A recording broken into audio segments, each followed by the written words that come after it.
माया का ऐसा आकर्षण में स्वरूप है कि कोई कितना भी सावधान हो, जब तक भगवत साक्षात्कार नहीं होता तब तक विषयों के सानिध्य में इंद्रियों का चंचल हो जाना, संयम छूट जाना, ये बहुत अच्छी साधना करने वालों से भी हो जाता है। ये बिना अनुभव के बाद शायद समझ में ना आवे। विषयों के सानिध्य में भगवत तत्व का बोध प्राप्त किए हुए, भगवत साक्षात्कार किए हुए महापुरुष में ही वो सामर्थ्य होती है। नहीं स्वात्मारामम विषय मृग तृष्णाम भ्रमयति, वो फिर इस भ्रमात्मक विषयों को स्वीकार नहीं करता। नहीं तो साधक के लिए सावधानी है। अपने जीवन में जहां कमजोरी है, अपने को पता है कि ये विषय मुझे विशेष आकर्षित नहीं करता, ये विषय आकर्षित करता है। जिस भोग से, जिस इंद्रियजन संयोग से हमारे सतमार्ग में अज्ञान का पर्दा लग जाए, ऐसे भोग को स्वीकार नहीं करना, तो इसके लिए उसका सानिध्य भी त्यागना है। सानिध्य में वो विषय सामग्री, वो भोग सुविधा है और हमारा मन बिल्कुल आकृष्ट नहीं है, ये सिद्ध पुरुष का लक्षण है। साधक थोड़ी देर तक अंतःकरण में लड़ेगा, फिर परास्त होकर उसी विषय का सेवन करने लगेगा, अधीन हो जाएगा। इसलिए जो हमें सौभाग्य मिला है बहुत दुर्लभ है। अपने स्वरूप को पहचानो। आपको जो मार्ग मिला है, पता नहीं कौन सी कृपा हुई है जो ये मार्ग मिला है। फिर लक्ष्य की प्राप्ति हो जाएगी तो कैसा परमानंद होगा, वाणी की तो सामर्थ्य ही नहीं। इसलिए श्रीपाद कह रहे हैं, महाशहानि दुखानि सुखान्युन्मादकानि वा वृंदावन दृढ़ प्रीतिम नालम चालयुतुम हि माम श्रीमद वृंदाटवी कुंज पुंजे नित्य विहारिणौ गौर श्याम महाश्चर्य किशोरो मम जीवनो।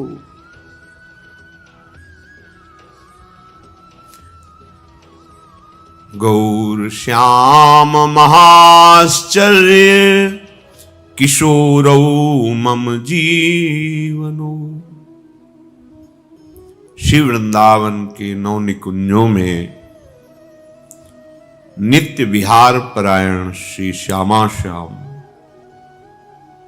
गौर श्याम, इंद्रनील मणि श्याम मनोहर, सात कुंभ तनु गोरी, ये मेरा जीवन है। श्रीपाद कहे गौर श्याम महाश्चर्य, आश्चर्य में जोरी है। सुन अभूत भूतल पर जोरी, ये किशोरो मम जीवनम, ये मेरे जीवन है। इसलिए महाशहानि दुखानि सुखान्युन्मादकानि वा, ये जो सांसारिक लोक लोकांतर के सुख हैं जिनको तुम सुख माने हुए हो, तो कह रहे असहनीय दुखानि महासहानि, आप इसे सह नहीं पाएंगे। जिसे सुख समझकर भोग रहे हैं, इनका जब परिणाम आएगा तो महादुखानि असहानि, सह नहीं पाओगे, असहनीय दुख प्राप्त होता है। ये अज्ञान के कारण कर्तृत्व भोक्तृत्व भाव, जन्म मरण रूपी दुख, क्लेश बंधन, नाना प्रकार की चिंताएं, शोक, आदि व्याधि, ये सब प्रदान करता है। किशोरो मम जीवनम, हमारा जीवन नव किशोरी नव किशोर युगल सरकार है, भूल गए और संसार के संबंधों में, भोगों में बड़ा भ्रम है। अपने शरीर के नाम, शरीर की पूजा, शरीर का आराम विश्राम भोग विलास, इसी को हम कृपा मान लेते हैं, इसी को उपलब्धि मान लेते हैं और गर्व करते हैं। बड़ा भुलावा है। जिनकी प्राप्ति के लिए चले हैं उसका उद्देश्य है कि हमको ढूंढना है, कण कण में वही विराजमान है, यह हमको अनुभव करना है। तो अपने आराध्य देव से सम्मान चाहते हैं, अपने आराध्य देव से हम अपनी कीर्ति चाहते हैं, अपना अस्तित्व कुछ अलग है, बड़ा ज्ञान है। सब जितने भी भ्रमात्मक सुख हैं उसमें भगवदानंद की खोज हमारे हृदय में है, पर भ्रमात्मक विषय में भगवदानंद कहां है? तभी आज तक हमें तृप्ति नहीं हुई। बार बार मांग, बार बार भोग क्रिया, बार बार तृष्णा, यही क्रम चल रहा है।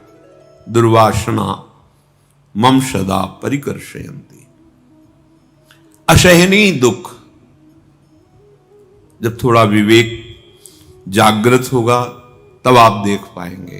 अभी ऐसा लगता है कि सुख इसी बात का है, हमारी मानी हुई मान्यता, माने हुए भोग सुख हमें प्राप्त हो जाए, भगवान ऐसी कृपा करें।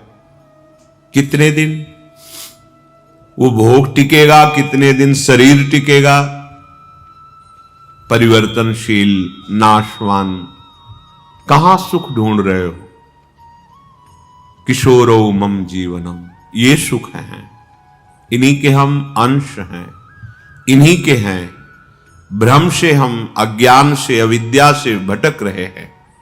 श्रीपाद कह रहे हैं जिसे तुम सुख समझ रहे हो, असहनीय महान दुख प्रदान करने वाले, ये आप समझ लो।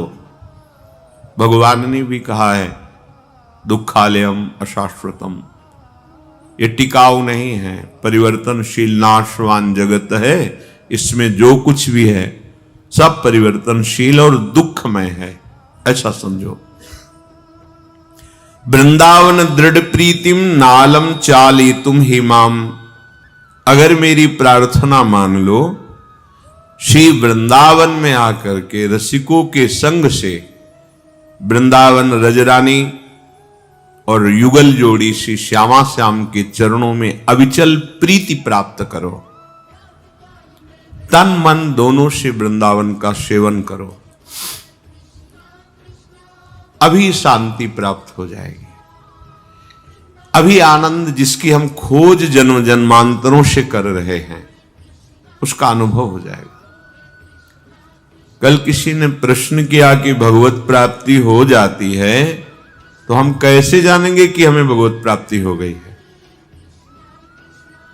अज्ञान की धरा से ही प्रश्न है, क्योंकि जैसे हम भोजन पाते हैं तो हम किसी को बैठालते नहीं कि आप बताना कि हम कब तृप्त हो गए, तो हम रुक जाएंगे। फिर हमारा पेट कब भर गया ये तुम बताना, ऐसा नहीं होता।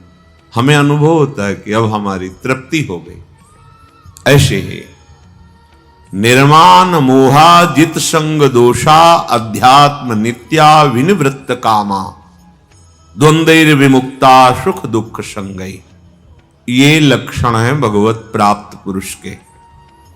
किंचन मात्र भी मान की गंध नहीं रह जाती। ऐसा नहीं कि उसका प्रगट में मान नहीं होता, वास्तविक मान का अधिकारी तो वही है जिसने प्रिया प्रीतम के चरणारविंदों को अपने हृदय में प्रकाशित कर लिया है। जब तक प्रिया प्रीतम प्रकाशित नहीं होते तब तक मान का कोई अस्तित्व नहीं, और जब प्रकाशित हो जाते हैं तो मान का महत्व ही नहीं रहता। वो मान लायक वस्तु नहीं आई, इसीलिए हमें मान प्रिय लगता है। जब वो वस्तु का बोध हो जाएगा तो मान नहीं रह जाएगा। सबहि मान प्रद आप अमानी। मान की गंध भी जिसमें न रह जाए, अमोहा, किंचन मात्र भी किसी से मोह नहीं। श्रीपाद कह रहे हैं, धन पुत्र कलत्रादि ममता ममतापदा इति विक्त्वाखिलम वृंदावन मेव च मे वरम। ए भाई, स्त्री में, पुत्र में, पति में, संसार के संबंधों में जो तुम ममता कर बैठे हो, यही अज्ञान तुम्हें जला रहा है, तुम्हारी दुर्गति कर रहा है। ये विशुद्ध पराविद्या के रहस्य को जानने वाले महापुरुष हैं। ए भाई, तुम जो शरीर में, शरीर संबंधियों में ये ममता कर लिए हो, यही तुम्हारी दुर्गति का कारण है। ममता ममतापदा, यही तुम्हें दैहिक दैविक भौतिक ताप प्रदान कर रही है। इति व्यक्त्वाखिलम वृंदावन मेवच मे वरम।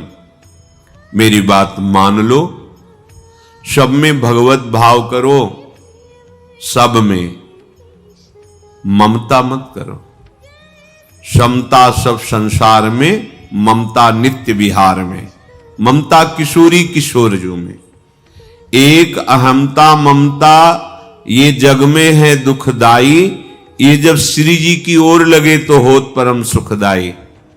तात मात सुत दार देह में मति अरुझय मति मंदा, हित किशोर को होय चकोर तू लख वृंदावन चंदा।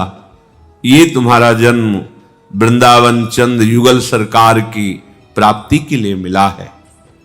सब में भगवत भाव करो, सबकी सेवा करो, पर मोह जनित ममता नहीं। तो जिसको भगवत प्राप्ति हो जाती है, मान की गंध नहीं होती और मोह किसी में नहीं होता, वो ममता रहित महापुरुष होता है। किसी भी संग का कोई भी प्रभाव उस पर नहीं पड़ेगा। जित संग दोषा, चाहे जितनी प्रतिकूल परिस्थिति, प्रतिकूल व्यक्ति, प्रतिकूल वस्तु हो, या अनुकूल परिस्थिति, अनुकूल व्यक्ति, अनुकूल वस्तु हो, उसके हृदय में कोई हलचल नहीं होगी, ना नकारात्मक ना सकारात्मक, ना प्रियता ना अप्रियता। जित संग दोषा। क्यों? ऐसा क्यों? क्योंकि अध्यात्म नित्या। वो इन अनित्य वस्तु, व्यक्ति, स्थान की जो सार बात है वो समझ चुका है। एकमात्र भगवान सत्य है। ये व्यवहार का जो उत्तम अधम, प्रिय अप्रिय, अनुकूल प्रतिकूल, उष्णता शीतलता, निंदा स्तुति, ये सब मायाकृत है। तत्व का अनुभव होने के बाद उसमें किसी से ना मान की चाह, ना किसी से मोह और ना किसी का प्रभाव। जित संग दोषा, एक रस स्थिति। क्योंकि अध्यात्म नित्या। अध्यात्म कहते हैं स्वरूप, जो आत्म स्वरूप है। ये अध्यात्म मार्ग बोले, आत्म मार्ग है, ये परमात्मा मार्ग है। और नित्या नित्य आत्म स्वरूप में स्थित रहता है। इसलिए बाहरी व्यवहार होते हुए भी उस पर कोई असर नहीं पड़ता। विषयान ग्रहणन तो मुंचन्तु वा, या बहिर्मुख पुरुषों के बीच में, या घोर विषयी पुरुषों के बीच में, या एकांत गुफा में, कोई फर्क नहीं पड़ता। अध्यात्म नित्या। क्योंकि वो जित संग दोषा हो गया है। किसी भी संग का कोई भी प्रभाव भगवत प्राप्त महापुरुष के हृदय में नहीं पड़ता, क्योंकि आत्मस्वरूप अपने प्रभु में आसक्त रहता है, सब में अपनी प्रभु की झांकी और विधान देखता है। विनिवृत्त कामा, कोई भी कामना ही नहीं होती, अच्छी बुरी उत्तम अधम कोई कामना ही नहीं होती, स्फुरण ही नहीं होता। जैसे दीवाल घड़ी का जो बैटरी सेल हटा लो तो देखो सेकंड की सुई सेकंड में, मिनट की मिनट में, घंटे की घंटे में, एक भी नहीं हिलेगी। अविद्या रूपी सेल हट गया, अब भवदाकार एक रस स्थिति है।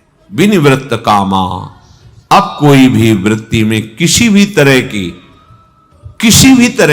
कोई कामना नहीं। ब्रह्मभूता प्रसन्न आत्मा न सोचते न कांक्षित, कोई सोच नहीं, कोई आकांक्षा नहीं। विनिवृत्त कामा, द्वंद्व विमुक्ता, कोई भी द्वंद्व, सुख दुख, लाभ हानि, मान अपमान, शत्रु मित्र, जय पराजय, कोई भी द्वंद्व उसे स्पर्श नहीं कर सकता। बहुत ऊंचाई में स्थित है, कोई भी द्वंद्व उसको विचलित नहीं कर सकता, वो मुक्त हो गया इन द्वंद्वों से। सुख दुख संगई, सुख दुख समान हो गया है। ऐसा विवेकवान ज्ञानी महापुरुष परम पद पर आरूढ़ माना जाता है, अर्थात ये भगवत प्राप्त महापुरुष है। इसी के लिए हमारी साधना है, उपासना है, प्रयास है, प्रयत्न है।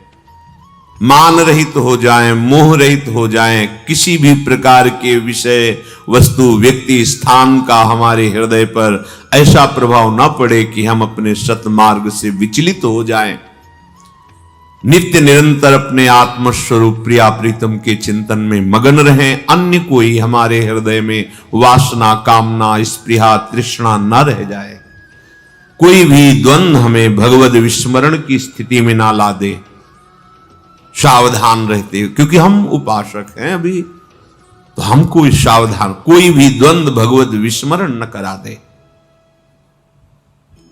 बहुत सामर्थ्य है इन विषयों में, ऐसा मत समझना कि ऐसे साधारण है, नहीं। जिस समय एकाग्रता पूर्वक अपने मन को परमात्मा तत्व में, प्रिया प्रीतम में स्थित करना चाहोगे, उसी समय अंदर की जितनी वासनाएं हैं, अगर सही भजन हो रहा है तो नष्ट होना प्रारंभ होंगी। साथ में उन वासनाओं को बड़ी सुविधा से भोग सको, ऐसी व्यवस्था हो जाएगी। अगर भोग में लग गए तो जो नाश होना प्रारंभ हुआ था वासना का, वो पुनः ज्यों का त्यों और नवीन संस्कार भोगों के और बन गए। कृपा मत मानना कि जो जो हम चाहते थे वो सब प्रभु ने प्रदान कर दिया, नहीं। सावधान हो जाओ, आपको जो प्राप्त करना है उसमें ये बाधा है, तापदा, ये ताप प्रदान करने वाली है। श्रीपाद प्रबोधानंद जी महाराज कह रहे हैं, बड़ा आश्चर्य होता है हमें। इदम महच्छोचनम में महाश्च बत विस्मयः न यद वृंदावनस्थोपि राधा कृष्णो भजे दृशात्।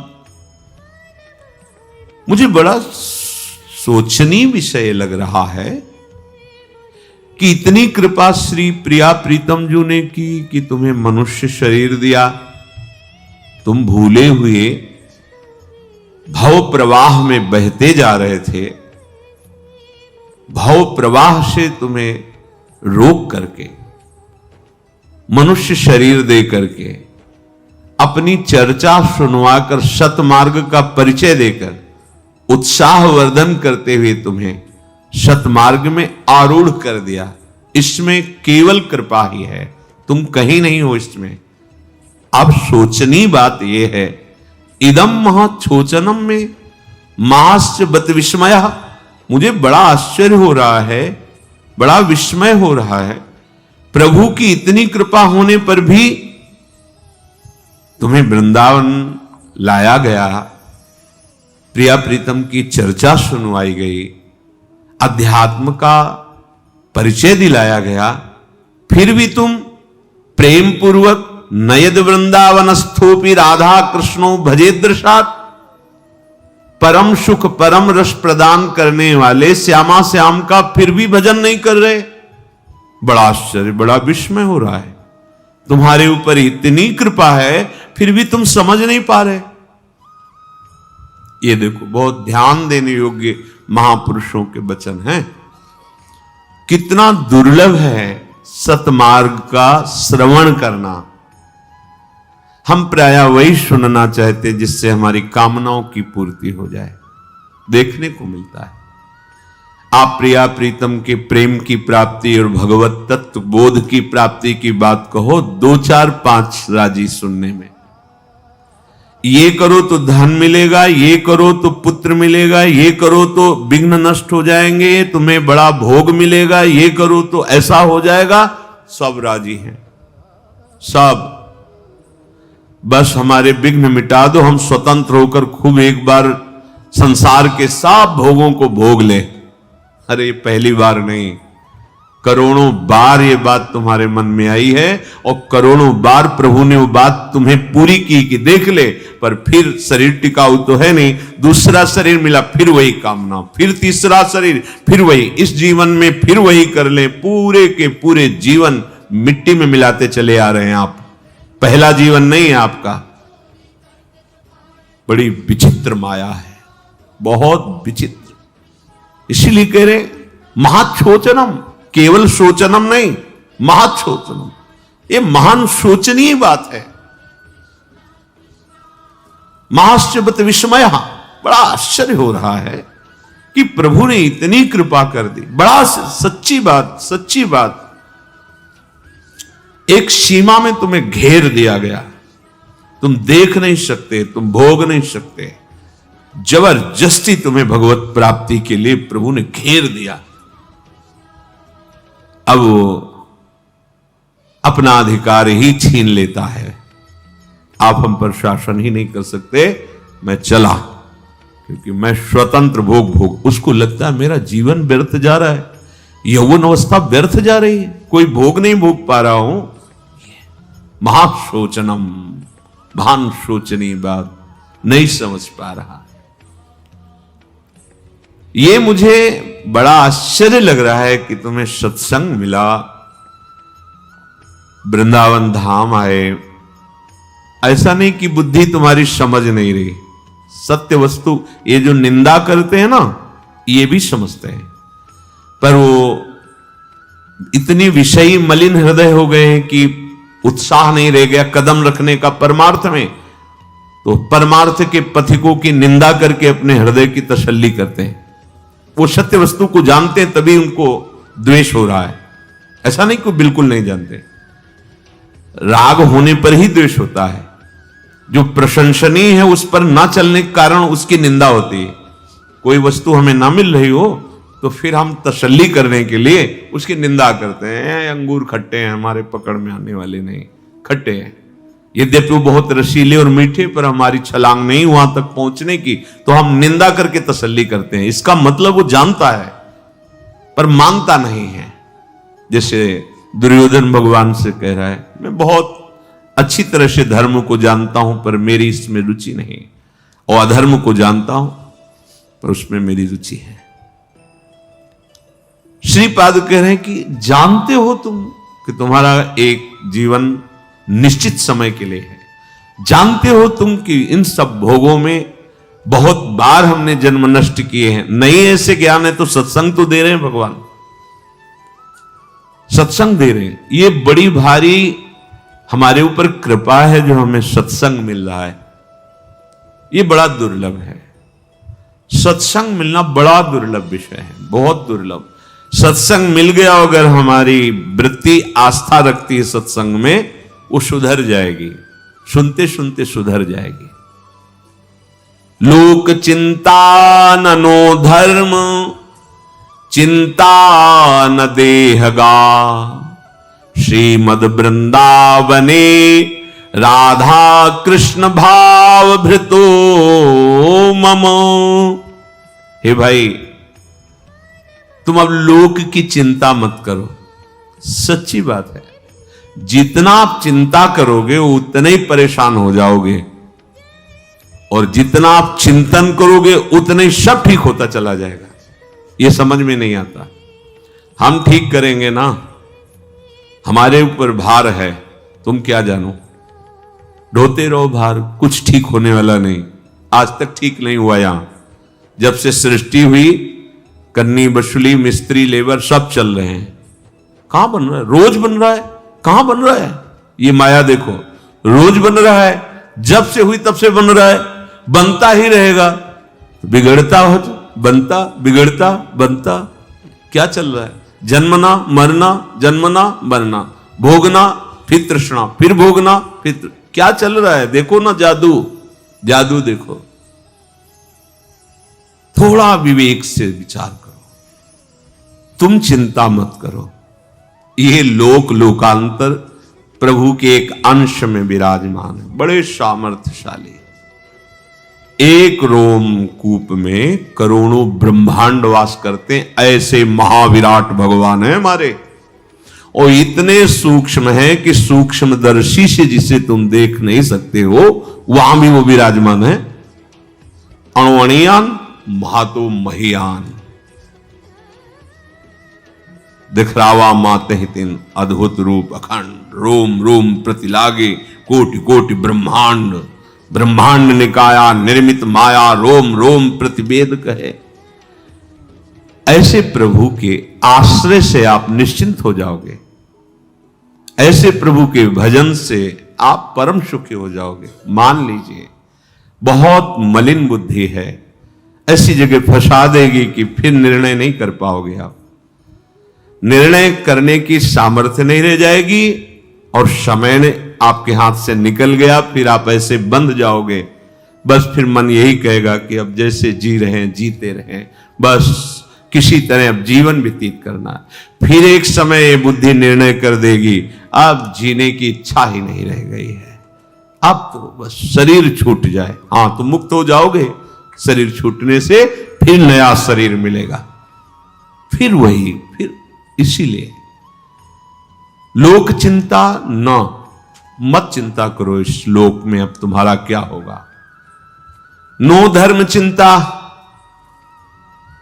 परम धर्म की प्राप्ति के लिए सर्वधर्मान परित्यज्य, सब धर्मों की पूर्ति हो जाएगी। मातृ ऋण, पितृ ऋण, ऋषि ऋण, देव ऋण, सब ऋणों से मुक्त हो जाओगे जब प्रभु का आश्रय लेकर भजन करते हुए जो कर्तव्य कर्म करोगे, तुम सिद्धावस्था को प्राप्त हो जाओगे।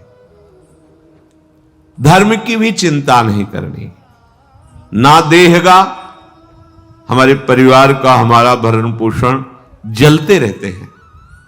वो अनंत ब्रह्मांडों का भरण पोषण वो कर रहा है, तुम्हें दिखाई नहीं दे रहा, तो क्या करें? हाथ पे हाथ धर के बैठ जाए? ऐसा कहीं उपदेश ही नहीं है।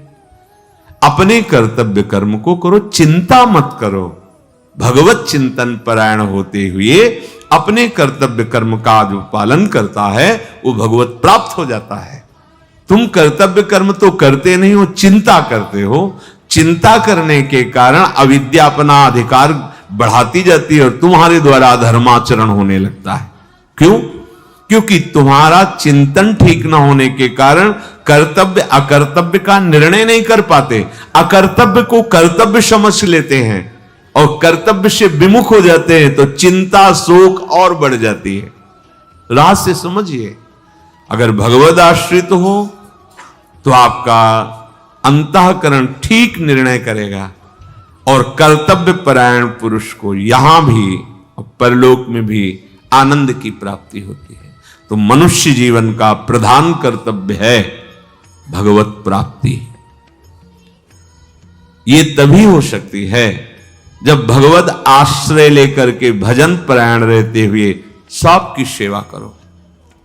ये दिमाग में अगर बैठ जाए कि भगवत प्राप्ति का बहुत सरल साधन, सहज में समस्त प्रारब्ध को मिटा करके महामंगल मोद प्रदान करने की सामर्थ्य सबकी सेवा में है, सब रूपों में भगवान है, ढूंढने की जरूरत नहीं।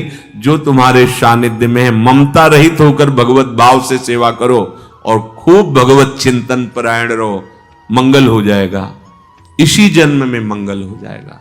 चलते हैं भगवान श्री राम के पावन चरित्र का कथन श्रवण करके कलिमल का नाश करते हुए अपने हृदय में अपने आराध्य देव की अनन्य भक्ति को प्राप्त करते हैं। वेद भगवान श्री राम जी सिंहासन में विराजमान हैं, उनकी स्तुति की। सबके देखत वेदन बिनती कीन्ह उदार, अंतर्धान भय पुनि गए ब्रह्म आगार। सबके देखते देखते जो वेद मूर्तिमान होकर के बंदीजन के रूप में आए थे, भगवान का स्तवन किया, फिर अंतर्धान होकर ब्रह्मलोक में विराजमान हुए। उसी समय देवाधिदेव महादेव भगवान शंकर पधारे, पुलकित हैं। देखो, सब ज्ञानी महापुरुष जितने हैं सब इन्हीं के द्वारा दिए हुए ज्ञान से हैं। वंदे बोधमयम नित्यम गुरुम शंकर रूपिणम, ये बोध स्वरूप भगवान आत्म स्वरूप है। ज्ञान खान अगहान जहां बस शंभु भवानी, ज्ञान समुद्र है भगवान। अब आज पता नहीं कैसा ज्ञान प्राप्त हो रहा है, बड़ा आश्चर्य है। अद्वैत भाव को ठीक से ना समझने के कारण, देखो अद्वैत का मतलब होता है दूसरा कोई नहीं है। द्वैत माने होता है दूसरा, अद्वैत माने है ही नहीं दूसरा कोई। ठीक, अब निंदा करते हैं साकार रूप की, साकार उपासना की, नाम की, धाम की, लीला की। ये कौन सा ज्ञान है भैया? वेद ही तो उस परम तत्व का वर्णन करते हैं और मूर्तिमान वेद होकर भगवान का स्तवन कर रहे हैं। श्रुतियां ही यहां की गाय बनी ही आकर के। भगवान गोपाल जी जो गौवें चरा रहे, ये सब वेद की ऋचाएं हैं, कोई साधारण गौवें नहीं, वेद की ऋचा ही है। जे ब्रह्म अदमद्वैत मनुभव गम्य मन पर ध्यावही, ते कहूं जानहु नाथ हम, तव सगुन जस नित गावही। वेद कह रहे ये ब्रह्म जन्मा है, अद्वैत है, अनुभव में आता है, मन से परे है, ऐसा हम भी कहते हैं, ऐसा हम भी जानते हैं। किंतु नाथ आपके सगुण साकार रूप में हम आसक्त हैं और इसी का यश गान करते हैं। वेद कहे अद्वैत कोई है ही नहीं दूसरा, तो निंदा किसकी करें? वो अज्ञानी है, चाहे जहां से बोले बैठ के। अगर किसी की निंदा है तो देखो, बिल्कुल सरल भाषा में बता रहे हैं, बिल्कुल सरल भाव में। अपने प्रभु अपने आप से अपने आप में खेल रहे, तीन प्रकार का खेल हो रहा है, सृजन, पालन और विनाश। किसका?